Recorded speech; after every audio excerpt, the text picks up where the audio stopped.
I was mid-sip in my morning coffee when my hose let out a wheeze like a dying mule, then nothing. Dry. Not a drop. Which was strange, since I own the creek that feeds this entire valley. It had been a blistering 100-degree week in mid-July, and my little patch of green paradise was holding on by the mercy of the spring-fed creek that trickled past my cabin.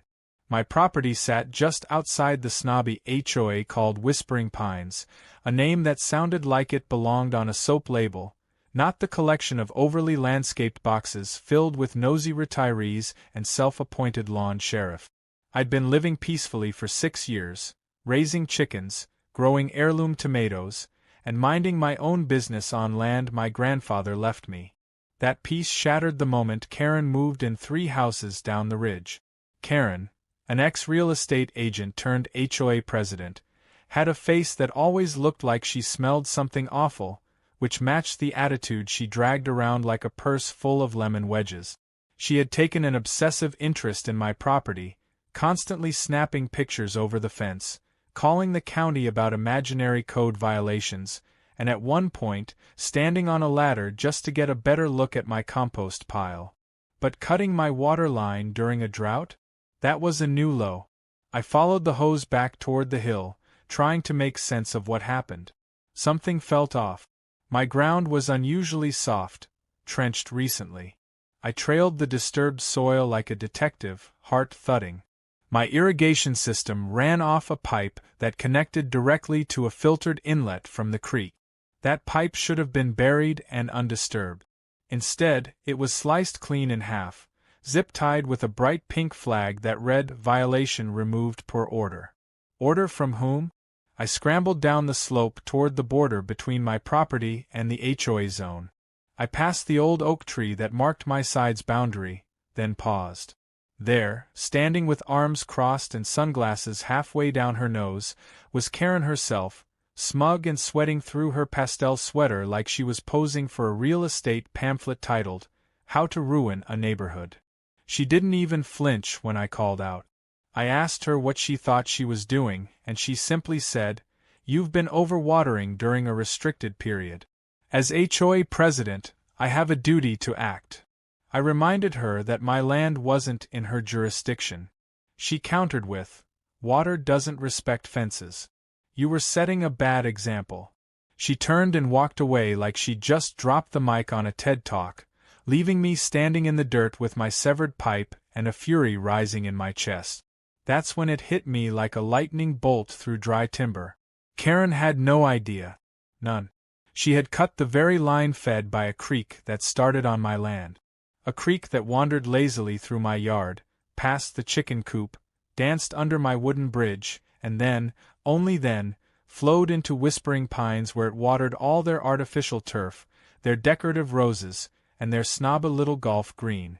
They had no well, no backup tanks, just their automated HOA sprinklers, entirely dependent on a water source they didn't own. I crouched near the broken pipe, chuckling under my breath. For the first time in this entire HOA nightmare, I had leverage. Real, undeniable leverage. If they wanted to start a water war, I'd gladly play commander. By evening, I'd made temporary repairs with some PVC scraps and electrical tape, enough to get the trickle going again for my own use. But the real work would begin tomorrow. First, I dug up my original property records, still sealed in a weatherproof bag inside my filing cabinet.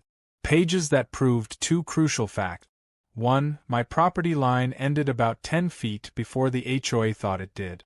2. I held deeded rights to the springhead and natural water flow dating back 78 years. The documents were signed by the county and updated in a 2001 reassessment after my father passed. These were not fuzzy gray area guidelines.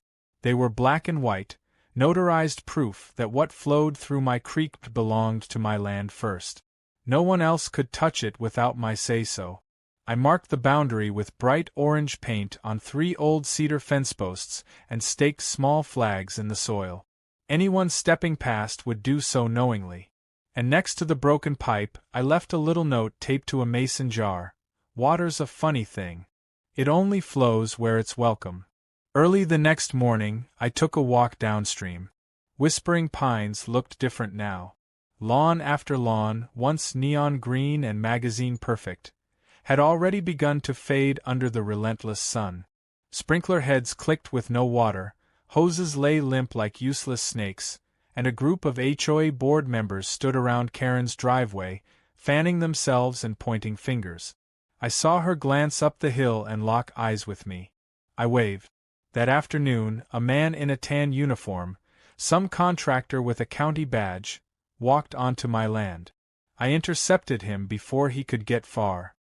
He said he was sent by the HOA to assess unauthorized modifications to shared infrastructure. I asked if he had a warrant. He didn't. I told him to turn around and come back with one. He did. I wasn't just going to win this battle.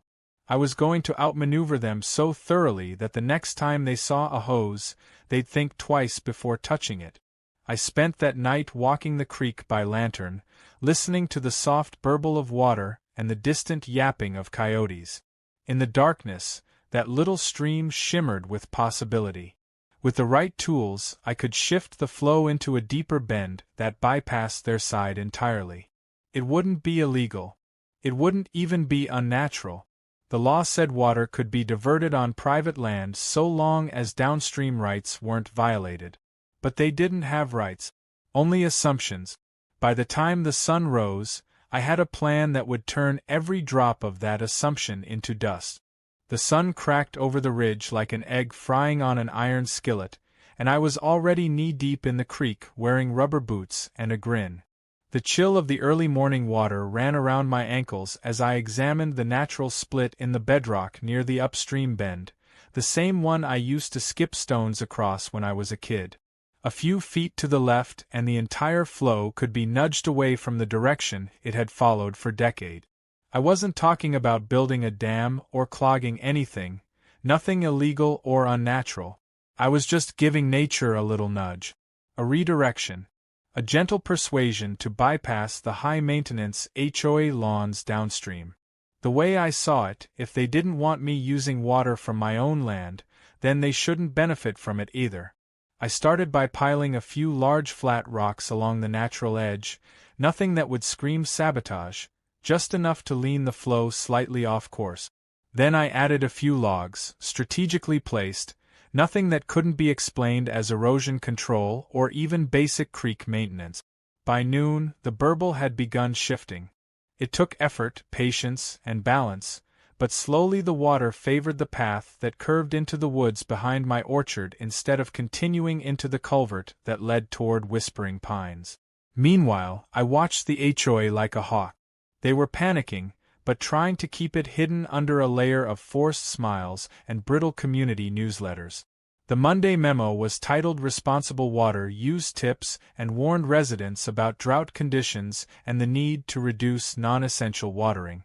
That might have worked if their entire identity wasn't built on lush, perfect lawns and ornamental fountains that had gone bone dry. I overheard one resident talking in the diner downtown about how her roses were shriveling and how the community koi pond looked more like a muddy puddle. Karen hadn't approached me directly since our last face-off by the pipe, but I knew she was plotting something. She didn't like being ignored. She especially didn't like being outmaneuvered. So I kept my game tight. I rechecked the boundary markers daily. I left a trail cam disguised in a birdhouse, and just to twist the knife a little, I placed a handmade wooden sign right where the creek forked. Private spring. Not HOA maintained. The sign wasn't aggressive, just informative. But in Karen's world, information was the deadliest weapon you could wield. A couple of days later, I caught a new face snooping around my eastern fence. A man in a tucked-in polo shirt and khakis pretending to admire the wildflowers while holding a clipboard. I called out and asked if I could help him. He fumbled and said he was just documenting flow patterns on behalf of a community interest group. I asked for a card. He didn't have one. I asked what agency he was with. He suddenly remembered he had an appointment elsewhere.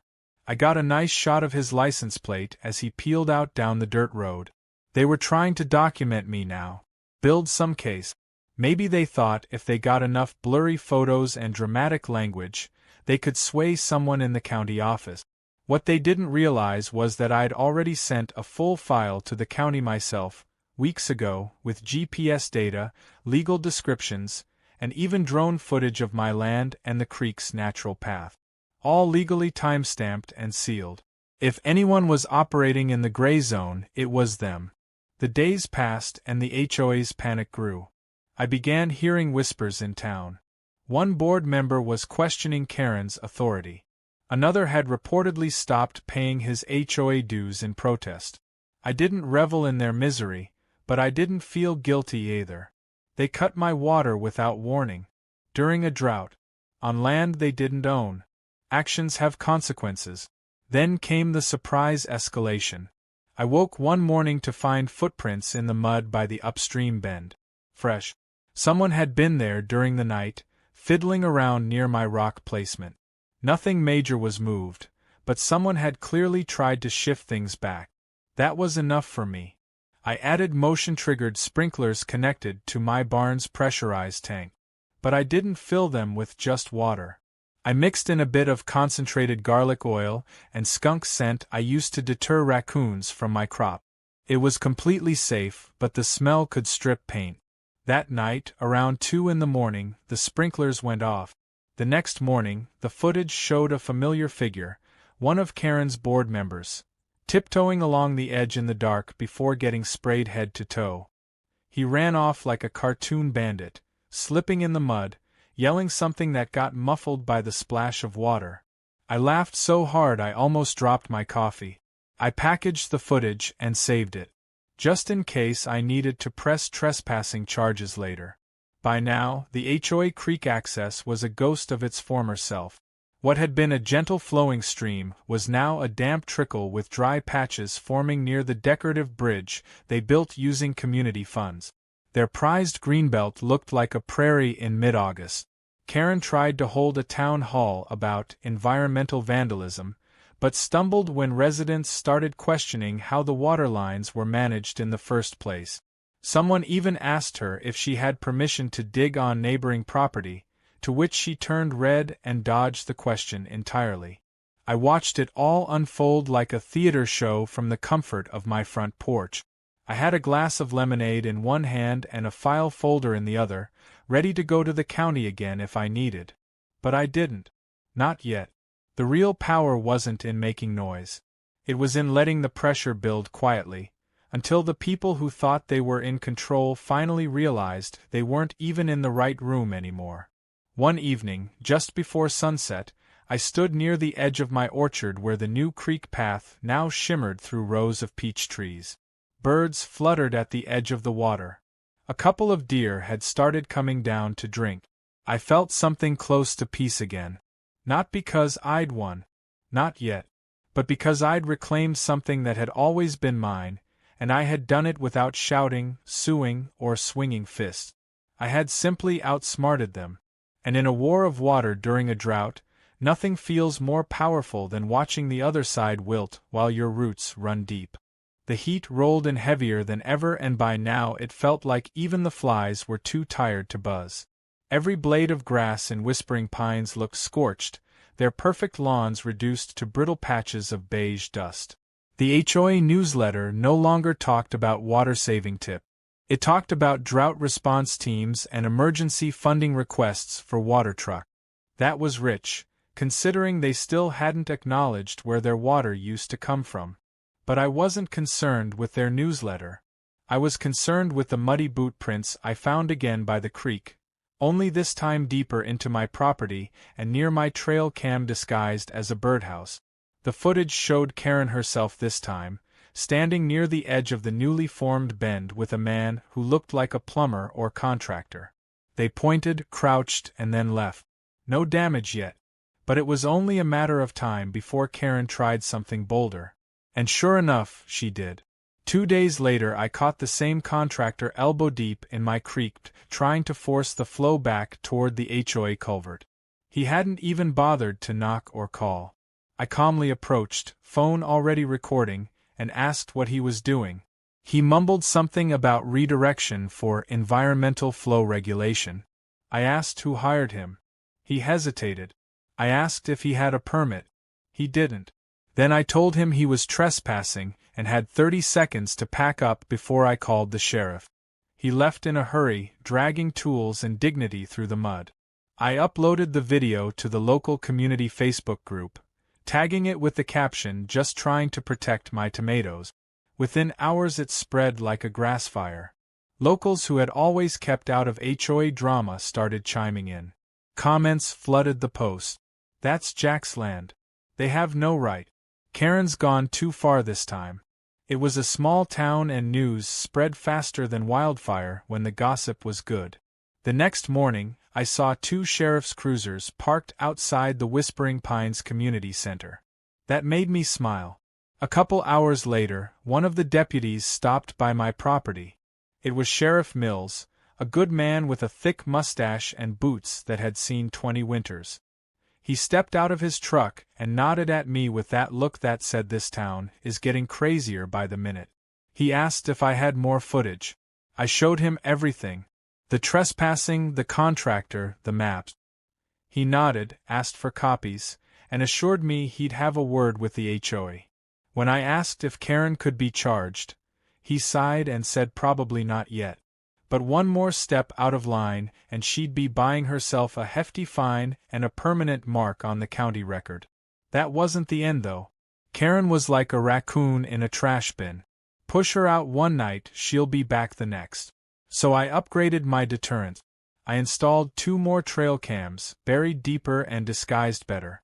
I even hung a few old CDs from fishing line to reflect light near the creek at night. Not for security, just to mess with their nerve. But the crown jewel of my defense system came in the form of a modified motion sprinkler. I'd repurposed a small tank used for crop protection and filled it with a non-toxic mixture of garlic extract, fish emulsion, and a few drops of peppermint oil. Harmless, but it smelled like something that had died twice.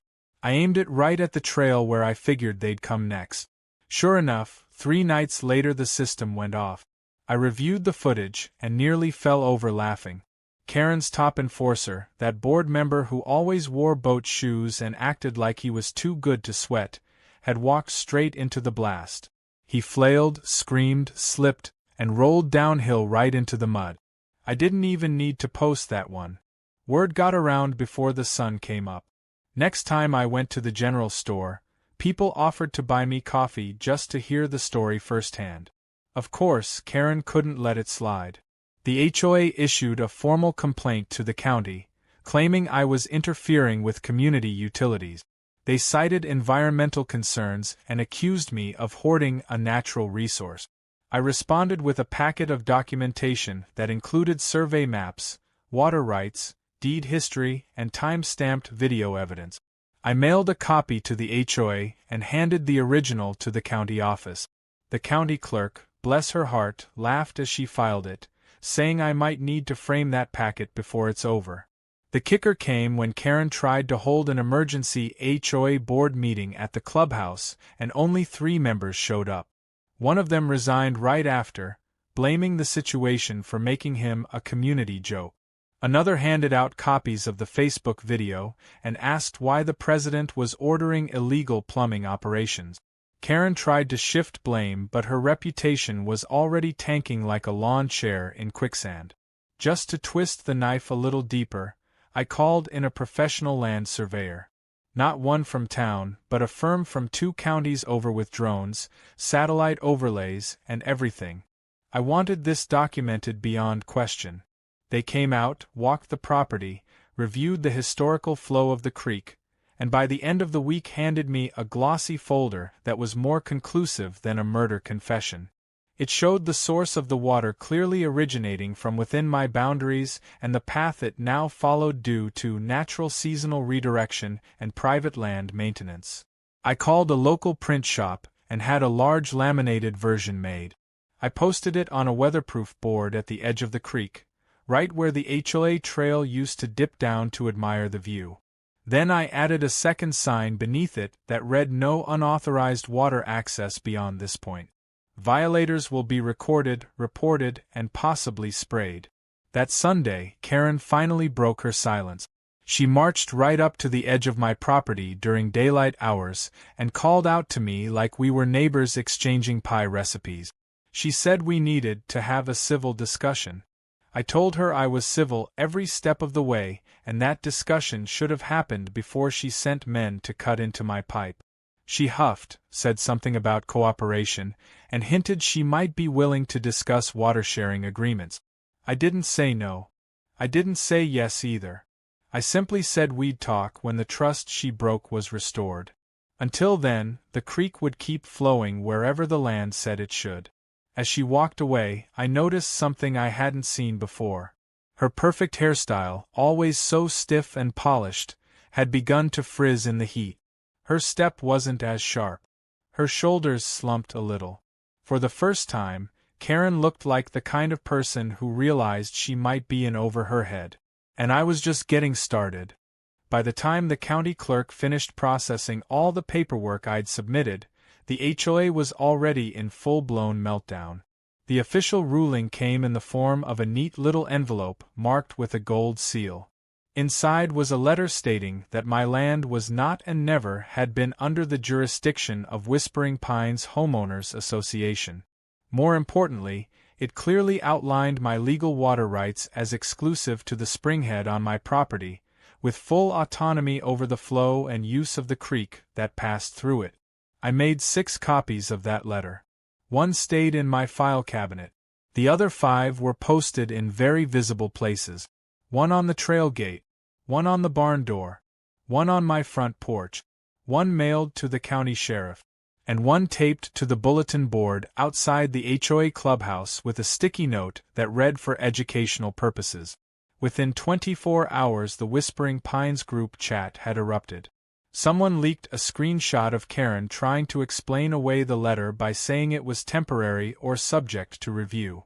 That lie fell apart quickly when a second letter from the Water District confirmed that the HOA's sprinkler system, koi pond, and decorative fountains had all been drawing from the creek without any formal water-sharing agreement. The creek, as they now understood, was a gift they had taken for granted and then lost. In the following days, Karen tried every trick in her playbook. She held a special HOA meeting to vote on a legal fund aimed at suing me for resource interference. It failed. Only 7 members showed up, and 4 of them voted against the motion. One of them even stood up and said maybe we should just apologize to the guy. Karen looked like someone had slapped her with a wet sponge. She turned red and adjourned the meeting with the grace of a collapsing tent. That same evening, one of the board members who had voted no sent me an anonymous email saying thanks for standing up to her and sorry it had come to this. What really cracked things open though was the lawn situation. The community lawns had now crossed the line from dry to dead. HOA homes lined with brown crunchy grass and flower beds filled with withered stems and dry soil. One woman reportedly tried painting her lawn green for an anniversary party, but the paint turned to sludge and stained her shoes. Kids stopped playing outside because the dust got into their eyes. The fancy walking paths became tumbleweed highways. The residents had had enough, and since Karen had spent months blaming me, they demanded proof that I was in the wrong. She promised she'd get it, but when she filed a formal complaint with the Environmental Review Board, it was rejected immediately due to lack of standing. No jurisdiction. No authority. No case. At that point, Karen reached out directly. Not in person this time. She sent me a registered letter asking to discuss a potential water usage agreement between my land and the HOA. It was written with flowery language and vague promises about goodwill and mutual cooperation. I didn't respond. Not because I was unwilling to talk, but because I knew exactly what she was trying to do.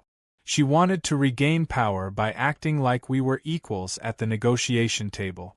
But we weren't. She'd used her position to damage my property, publicly accuse me of theft, and send contractors onto my land without consent. She wasn't looking for peace. She was looking for control, and I wasn't giving it back.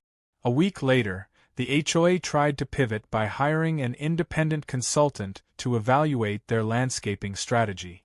That backfired spectacularly when the consultant advised them to remove all grass, ornamental bushes, and non-native plants, and replace everything with drought-resistant landscaping. The report said their current layout was unsustainable and borderline negligent during prolonged drought conditions. Karen tried to spin it as a forward-thinking green transition plan, but no one bought it, especially not when people had seen what my property looked like: vibrant, well-watered, full of native trees, a garden that produced more tomatoes than I could eat, and animals drinking fresh creek water under the shade of fruit trees. Then the unexpected happened. A local news station picked up the story. Someone must have tipped them off. Probably one of the HOA residents tired of the drama. They sent a reporter out to my property with a camera crew. They asked to film a short segment on rural water rights and responsible land use. I said yes, but only if they promised to show the full story, not just a headline. They agreed. I walked them through the creek's origin point, the original deed, the documentation, and the before and after results of the HOA's interference. I even showed them the signs, the new irrigation system I built with underground pipes, and a before-drought photo of Karen's perfect lawn now reduced to brittle mulch. The segment aired 2 nights later. It wasn't explosive, but it was clear, calm, factual, and it made Karen look like the exact kind of person she hated being seen as: a control freak who overstepped her bounds and ended up destroying the very thing she was trying to micromanage. The comments on the station's Facebook post were brutal.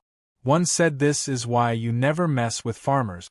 Another said Karen needs to sit down and touch some real grass, if she can find any. After that, the HOA board held an emergency vote.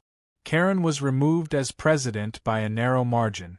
She wasn't kicked out, but her power was gone. The new acting president was a retired teacher named Mr. Holloway, who I'd met once at a county fair.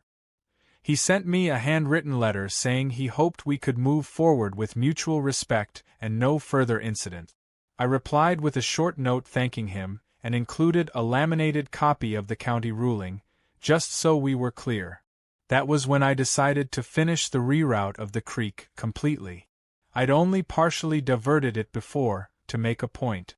But now I spent 3 full days digging a proper channel with a rented backhoe and reinforcing it with stone, just enough to ensure that it would permanently favor the new path, one that looped through my orchard, across a low spillway, and into a naturally formed marsh away from the HOA boundary.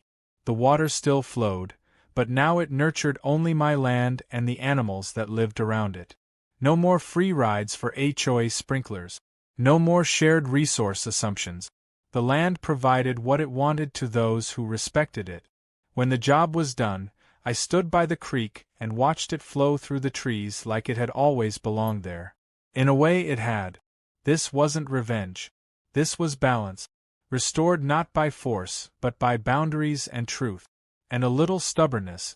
As the sun dipped behind the ridge, I caught sight of a lone figure standing on the far edge of whispering pines, arms crossed. Karen. Watching silently. But this time, she didn't say a word. It had been 3 weeks since the creek was fully rerouted, and the land had never looked better. The new path curved around the back end of my orchard where rows of peach trees leaned into the morning sun and bees hummed lazily around the wildflowers I'd planted near the edge. The water flowed steady and clear, pooling naturally into a shallow basin I reinforced with smooth stones to create a kind of mini sanctuary for birds, deer, and whatever else wandered down for a drink. Every morning I sipped coffee and watched the creek shimmer through the leaves. It felt earned. Not just because I'd protected what was mine, but because I'd rebuilt it to thrive. The land had always taken care of me. I'd just returned the favor. With the immediate threat from the HOA gone and Karen officially sidelined, I turned my attention to finishing the project I had started months ago but never completed. An underground irrigation network that pulled directly from the creek and fed a slow drip system throughout the orchard and garden bed.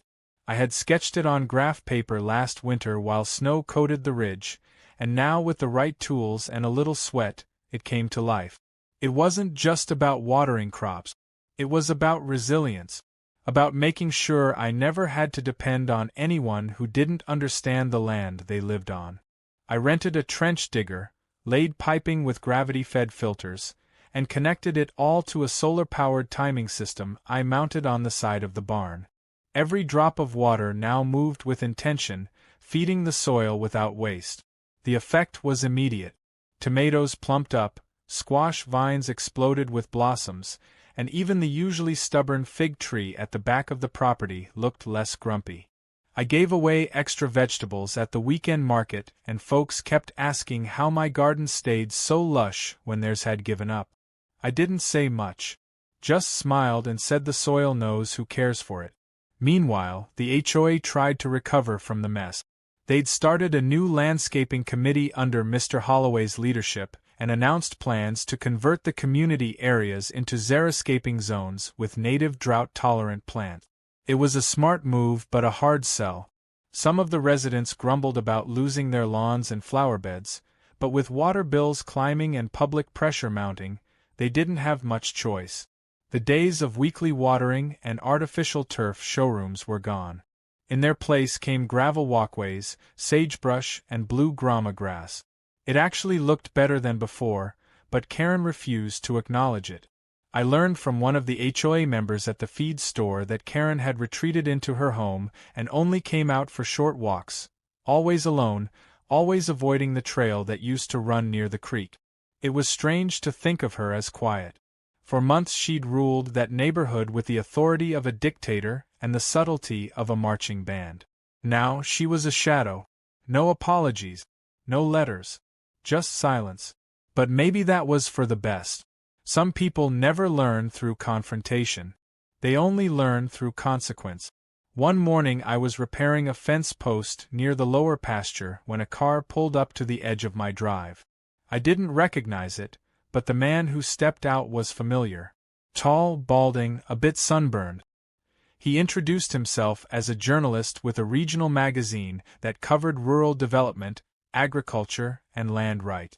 Said he'd seen the local news segment and wanted to do a feature. Normally I would have said no. I didn't like the idea of putting my business on display. But this time I thought about the bigger picture. About the number of small landowners like me who dealt with the same issues. About how few people actually understood their rights, or what could happen when those rights were ignored by people in power. So I agreed.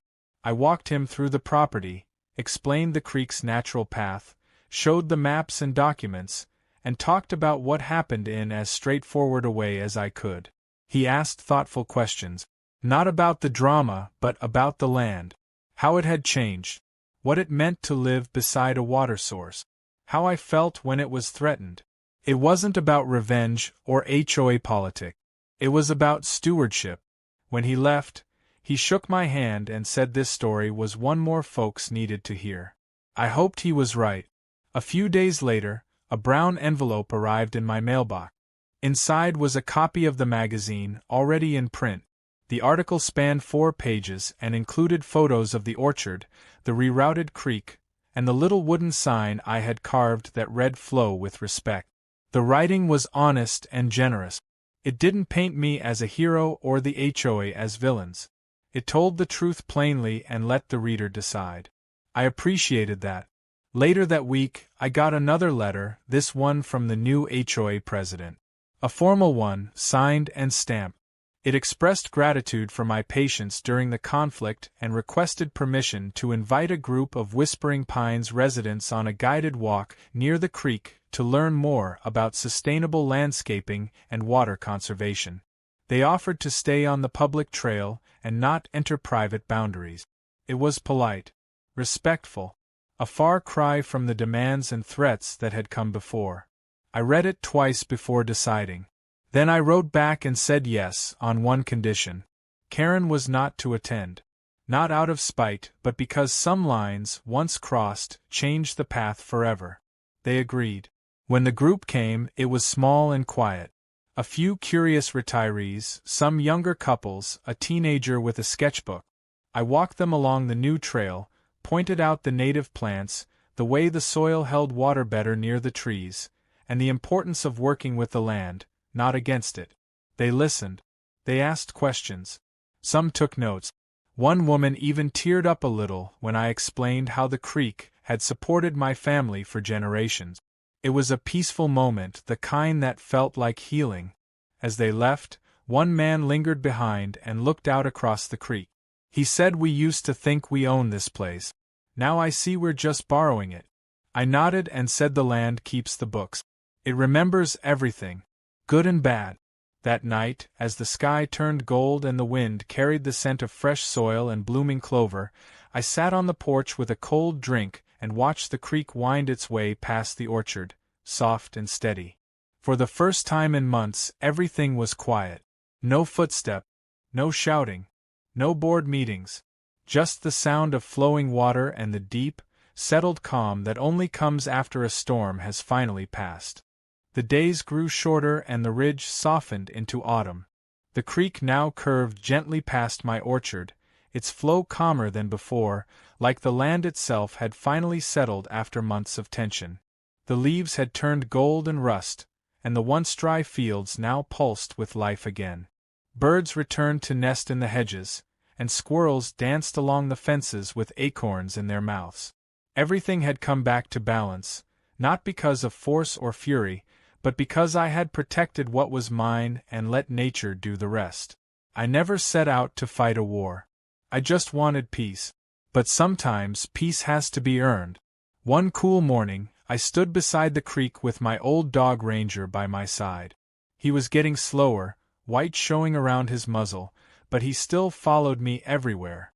We watched the water flow through the rock channel I had reinforced weeks earlier. It sparkled under the rising sun, cutting a silver path across the orchard's edge. Ranger dipped a paw in and sniffed the air. I leaned on the shovel I was holding and took a deep breath. The smell of wet earth and apples filled my lungs. It reminded me of my father. He used to say, "You can't stop water, you can only guide it." Back then I didn't understand what he meant. Now I did. Across the valley, whispering pines looked different too.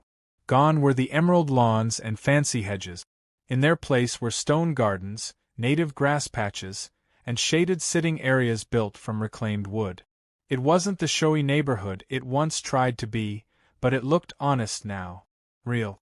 A few of the homes even had rain catchers and gray water systems installed.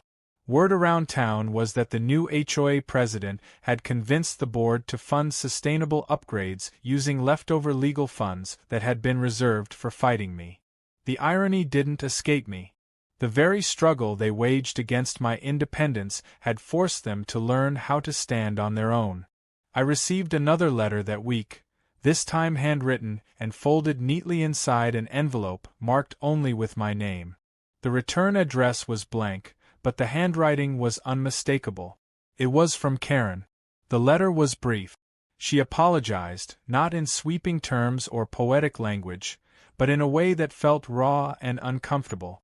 She said she had misunderstood the boundaries, both legal and personal, that she let her title blind her to the truth, that she acted out of fear of losing control and ended up losing something more important. She ended the letter by saying she had stepped down from the board entirely and would be moving away in the coming months to stay with her sister in another state. She wished me peace and signed her name with a shaky hand. I read it twice, then folded it carefully and tucked it into the back of my old ledger book where I kept notes about the land. I didn't write back. There was nothing left to say. Some wounds do not need words to close. They just need time and distance. With the season shifting, I prepared the land for winter. I mulched the beds, stored the tools, and finished reinforcing the edge of the creek with native stones I had collected over the years. I even added a small wooden bench near the widest bend where the water pooled deepest. I carved a phrase into the backrest. Let it flow its own way. That spot became my thinking place. Some evenings, I'd sit there and listen to the owls call out across the orchard or watch the stars come up one by one above the treetop. The silence was full, not empty. A silence earned through struggle and made sweeter by the resolution. Ranger took to lying near the bench, his head resting on his paws while the wind carried the scent of pine and distant smoke from someone's wood stove. He didn't move much anymore, but he still barked at the mail truck like it was a bear, and that small sound reminded me that life, no matter how much it changes, always holds on to little pieces of its old self. One afternoon, I got a knock on the door from Mr. Holloway. He wore a clean flannel shirt and held a small basket of homemade preserve. Said it was a thank you from the HOA for the orchard tour. He stayed on the porch and didn't ask to come in. Just stood there like a man who respected boundaries. He told me the board had voted to install a plaque in the community center with a quote from the article written about me. "Respect the land and it will take care of you." He asked if I was okay with that. I told him I didn't need credit, but I appreciated the gesture. Then he handed me a final envelope, this one with an official seal. Inside was a formal statement from the HOA acknowledging the overreach, apologizing for the pipe incident, and confirming the permanent cessation of any claims regarding the creek. I read it, nodded, and offered him a jar of my pickled green beans. He grinned and took it like it was gold. That evening, I lit a small fire in the pit out back, roasted a couple of ears of corn, and sat in the glow with Ranger snoring softly beside me.